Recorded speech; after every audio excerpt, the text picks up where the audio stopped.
नमस्ते दोस्तों। इजरायली सेना की तरफ से गाज़ा में लगातार हमले जारी हैं।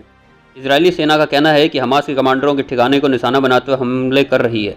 इजरायल की सेना के अफसर और वहां के राजनेता लगातार ये दोहरा रहे हैं कि हमास को पूरी तरह से खत्म करके ही गाज़ा में चल रही लड़ाई रोकी जाएगी। इजरायल ने गाज़ा में अपनी लड़ाई तेज करने का फैसला लिया है। इजरायली सेना की ओर से बताया गया है कि वह गाज़ा में और ज़्यादा सैनिक भेजेगी और खासतौर से जमीन पर कार्रवाई में तेजी लाएंगे। इजरायली सेना ने दक्षिणी गाज़ा में हमास की सुरंगों पर हमला करने वाली डिवीज़न में और अधिक सैनिक शामिल करने का फैसला लिया है। इजरायल की सेना की ओर से कहा गया है कि दक्षिणी गाज़ा के सबसे बड़े शहर खान यूनिस में लड़ाई तेज हो रही है। सेना ने ऐसे में ज़्यादा सैनिक गाज़ा में भेजने का निर्णय लिया है, जिससे खासतौर से सुरंगों को नष्ट करने का काम तेज किया जाए। प्रधानमंत्री बेंजामिन नेतन्याहू की ओर से मानवतावादी समूह के संघर्ष विराम के आह्वान और इसराइल में विरोध प्रदर्शन के बावजूद हमास के खिलाफ युद्ध विराम का संकेत नहीं देने के बाद आईडीएफ ने फैसला लिया है।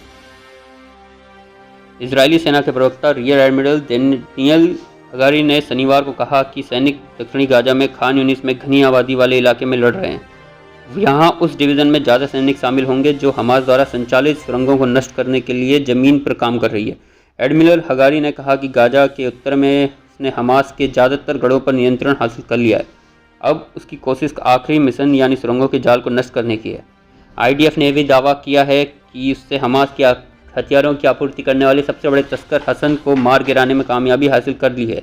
इजरायली सेना के अफसरों ने कहा कि हसन हमास को खतरनाक हथियार पहुंचाता था। हमास के इस हथियार डीलर को इजरायल की सेना ने रफ़ा में मार गिराया है। इजरायली सेना ने यही बताया कि उसके बीते एक हफ्ते में 200 से ज़्यादा हमास के आतंकवादियों को पकड़ा है, जिससे पकड़कर इजरायल लाया गया और फिर जेल भेज दिया गया।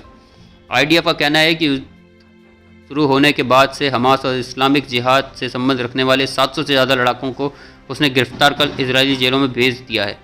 इस विषय पर आपकी क्या राय है, हमें कमेंट करके बताइए। धन्यवाद।